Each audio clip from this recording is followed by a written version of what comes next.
Hello दोस्तों, beginners point में आपका स्वागत है। और अभी हम कर रहे हैं चैप्टर नंबर 16, प्रमुख पदाधिकारी आयोग एवं अभिकरण। भारत का नियंत्रक एवं महालेखा परीक्षक। भारत के नियंत्रक महालेखा परीक्षक की नियुक्ति राष्ट्रपति द्वारा की जाती है। उसका कार्यकाल 6 वर्षों का या 65 वर्ष की आयु प्राप्त होने तक होता है। उसे उसके पद से केवल तब उसी तरीके से और उन्हीं आधारों पर हटाया जा सकता है जिनसे उच्चतम न्यायालय के न्यायाधीश को हटाया जाता है। एक बार नियुक्त हो जाने के बाद उसके वेतन, अवकाश, पेंशन या सेवानिवृत्ति की आयु के संबंध में उसके हितों के विरुद्ध कोई परिवर्तन नहीं किया जा सकता। उसके कार्यालय का प्रशासनिक व्यय, कर्मचारियों के वेतन आदि भारत की संचित निधि पर भारित होते हैं।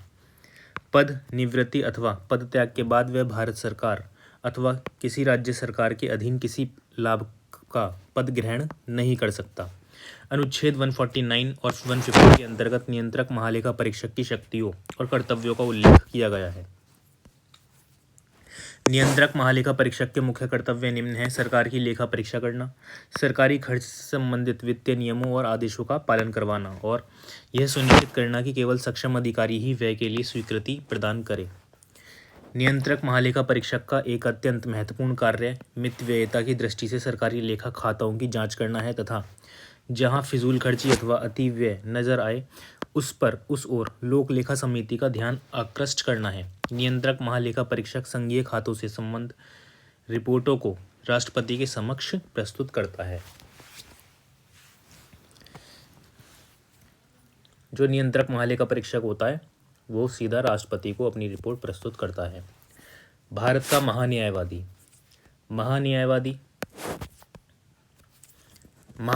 भारत सरकार का प्रमुख विधि अधिकारी होता है। भारत का महान्यायवादी मंत्रिमंडल का सदस्य नहीं होता, किंतु उसे किसी भी सदन में या उसकी सहमति की बैठक में बोलने का अधिकार प्राप्त होता है, परंतु उसे मत देने का अधिकार नहीं है। अनुच्छेद 88। महान्यायवादी को अपने कर्तव्यों के पालन में भारत के राज्य में सभी न्यायालयों में सुनवाई का अधिकार प्राप्त है। महान्यायवादी की नियुक्ति राष्ट्रपति द्वारा की जाती है। वह राष्ट्रपति के प्रसाद पर्यंत पद धारण करता है। उसकी वही अर्हताएं हैं जो उच्चतम न्यायालय के न्यायाधीश के रूप में नियुक्ति के लिए अपेक्षित होती हैं। वह ऐसा पारिश्रमिक प्राप्त करता है जो राष्ट्रपति अवधारित करे, किंतु वह ना तो सरकार का पूर्णकालिक विधि परामर्शी है और ना ही सरकारी सेवक है। भारत का महान्यायवादी भारत सरकार का प्रमुख कानूनी सलाहकार है। वह उन सभी कानूनी मामलों पर जो उसे राष्ट्रपति द्वारा सौंपे गए हों पर अपना परामर्श देता है। उसके अतिरिक्त वह ऐसे अन्य कानूनी उत्तरदायित्व भी निभाता है जो उसे राष्ट्रपति द्वारा समय समय पर सौंपे जाते हैं। महान्यायवादी उच्चतम न्यायालय तथा विभिन्न उच्च न्यायालयों के सम्मुख सरकार के मामले प्रस्तुत करता है। अब आ जाते हैं लोकपाल। भारतीय लोकपाल की अवधारणा स्वीडन के ओमबुड्समैन पर आधारित है। ओमबुड्समैन। भारतीय लोकपाल की जो अवधारणा है वो किसके है? स्वीडन के ओमबुड्समैन पर आधारित है, जहां यह व्यवस्था 1809 से प्रभावी है। भारत में सर्वप्रथम इसकी स्थापना की मांग डॉक्टर लक्ष्मीमल सिंघवी के द्वारा 1956 में की गई थी। 1966 में प्रशासनिक सुधार आयोग ने भी इसकी सिफारिश की थी। 1968 में लोकपाल विधेयक पहली बार संसद में प्रस्तुत किया गया। ओडिशा लोकायुक्त अधिनियम 1970 बनाने वाला पहला राज्य बना, जबकि महाराष्ट्र में सबसे पहले 1972 में लोकपाल की नियुक्ति की गई। लोकपाल की स्थापना का मुख्य उद्देश्य लोक सेवकों तथा जनप्रतिनिधियों के कुप्रशासन तथा भ्रष्टाचार के विरुद्ध जनता की शिकायत सुनने तथा उस पर जांच कर अपनी संतुष्टि प्रस्तुत करना है। राज्य का महाधिवक्ता। प्रत्येक राज्य में एक महाधिवक्ता होता है जिसकी स्थिति केंद्र के महान्यायवादी के समान है। राज्य के महाधिवक्ता की नियुक्ति राज्यपाल द्वारा की जाती है और वह उसके प्रसाद पर्यंत पद पर बना रहता है। प्राय इस पद पर उसी व्यक्ति को नियुक्त किया जाता है जो उच्च न्यायालय में न्यायाधीश नियुक्त होने की योग्यता रखता हो। उसे राज्य के विधानमंडल के सदनों की कार्यवाहियों में भाग लेने और बोलने का अधिकार है, किंतु मतदान का अधिकार नहीं है। उसका यह कर्तव्य है कि वह राज्य की सरकार को विधि संबंधी विषयों पर सलाह दे तथा ऐसे अन्य कर्तव्यों का पालन करे जो समय समय पर राज्य उसे सौंपे तथा ऐसे कार्यों का निर्वहन करे जो संविधान अथवा किसी विधि द्वारा उसके अधीन किए गए हों। अब आ जाते हैं वित्त आयोग। संविधान में एक वित्त आयोग की व्यवस्था की गई है। इसमें एक अध्यक्ष तथा 4 अन्य सदस्य होते हैं। इन सबकी नियुक्ति राष्ट्रपति करता है। आयोग का अध्यक्ष ऐसा व्यक्ति होता है जिसे सार्वजनिक कार्यों का अनुभव हो। अन्य 4 सदस्य उन व्यक्तियों में से चुने जाते हैं जो उच्च न्यायालय के न्यायाधीश बनने की क्षमता रखते हों, सरकार की लेखाओं तथा वित्त की विशेष जानकारी रखते हों, जिन्हें वित्तीय विषयों और प्रशासन का विस्तृत अनुभव हो तथा जिन्हें अर्थशास्त्र का विशेष ज्ञान हो। आयोग का प्रत्येक सदस्य उस अवधि तक अपने पद पर बना रहता है जितनी अवधि उसके नियुक्ति पत्र में राष्ट्रपति द्वारा उल्लेखित हो। उसकी पुनर्नियुक्ति हो सकती है। आयोग के सदस्य पूर्णकाल तक अथवा आंशिक काल तक जैसा भी राष्ट्रपति निश्चित करे कार्यरत रहते हैं। आयोग को यह अधिकार है कि वह किसी भी व्यक्ति से किसी भी प्रश्न पर कोई भी सूचना जिसे आयोग उपयोगी समझे प्राप्त कर सके। आयोग के कार्य। आयोग राष्ट्रपति को निम्न विषयों पर अपनी संतुष्टियां देता है: कर द्वारा प्राप्त आय का बंटवारा अथवा वितरण, भारत की संचित निधि में से राज्यों को दिए जाने वाले सहायता अनुदानों के सिद्धांतों का निर्धारण तथा राष्ट्रपति द्वारा स्वास्थ्य हितों के संदर्भ में मांगे गए किसी भी विषय पर विचार। वित्त आयोग द्वारा दी गई संतुष्टियों अथवा उनके संबंध में किए गए कार्यों का लेखा जोखा राष्ट्रपति संसद के दोनों सदनों के सम्मुख रखवाता है। राष्ट्रीय महिला आयोग। महिलाओं के कानूनी अधिकार और अन्य अधिकारों की सुरक्षा के लिए 1990 में संसद ने महिलाओं के राष्ट्रीय आयोग की स्थापना करने के लिए एक कानून बनाया। राष्ट्रीय महिला आयोग की स्थापना 31 जनवरी 1992 को की गई। इस आयोग के प्रमुख कार्य क्या है? निम्न है: महिलाओं के प्रति अत्याचारों को रोकना, महिलाओं के हितों की रक्षा के उपाय सुझाना, महिलाओं को त्वरित न्याय दिलाने का प्रयास करना, उनके अधिकारों का संरक्षण करना। अनुसूचित जाति एवं जनजाति आयोग।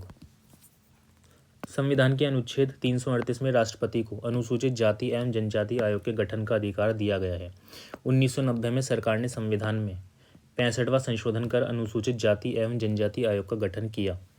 आयोग अनुसूचित जाति एवं जनजातियों के विकास की व्यवस्था करता है। संघ तथा राज्य सरकारें अनुसूचित जातियों तथा अनुसूचित जनजातियों को प्रभावित करने वाली सभी नीतिगत मामलों पर आयोग से परामर्श करती है। आयोग के अध्यक्ष, उपाध्यक्ष तथा सदस्यों की सेवा शर्त एवं पदावधि का निर्धारण भी राष्ट्रपति द्वारा किया जाता है। आयोग को अपनी प्रक्रिया तय करने का अधिकार संविधान द्वारा दिया गया है।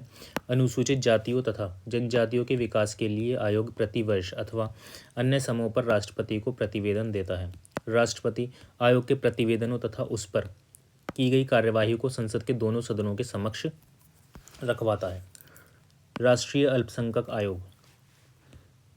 1992 में सरकार ने एक अधिनियम द्वारा राष्ट्रीय अल्पसंख्यक आयोग का गठन किया। इस आयोग में एक अध्यक्ष तथा 6 अन्य सदस्य होते हैं। आयोग का मुख्य कार्य संघ तथा राज्य सरकारों के अधीन अल्पसंख्यकों के विकास एवं प्रगति का मूल्यांकन करना है। साथ ही अल्पसंख्यकों के सामाजिक, आर्थिक तथा शैक्षणिक विकास से संबंधित विषय पर उत्पन्न समस्या से सरकार को अवगत कराना है। अब आ जाते हैं पिछड़ा वर्ग आयोग। संविधान के अनुच्छेद 340 के अनुसार राष्ट्रपति सामाजिक और शैक्षणिक दृष्टि से पिछड़े वर्गों की दशा के अन्वेषण और उसमें सुधार हेतु आयोग की नियुक्ति कर सकता है।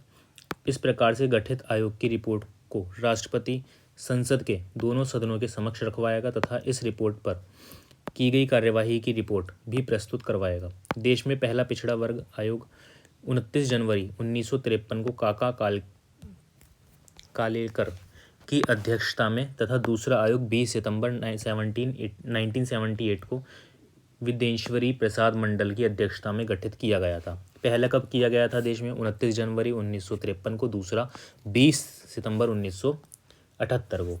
केंद्रीय सतर्कता आयोग के सनाथम समिति की रिपोर्ट के आधार पर 1964 में केंद्रीय सतर्कता आयोग का गठन किया गया।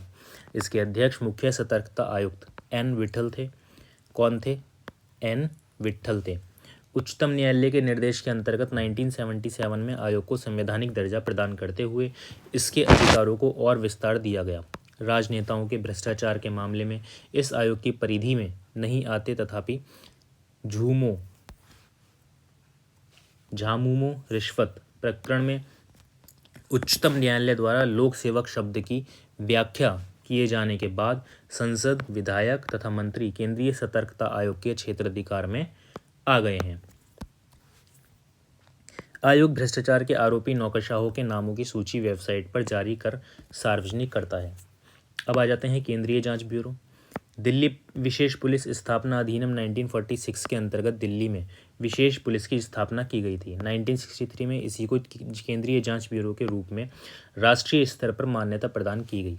केंद्रीय जांच ब्यूरो भ्रष्टाचार तथा आपराधिक मामलों का अनुसंधान कर चार्जशीट प्रस्तुत करता है।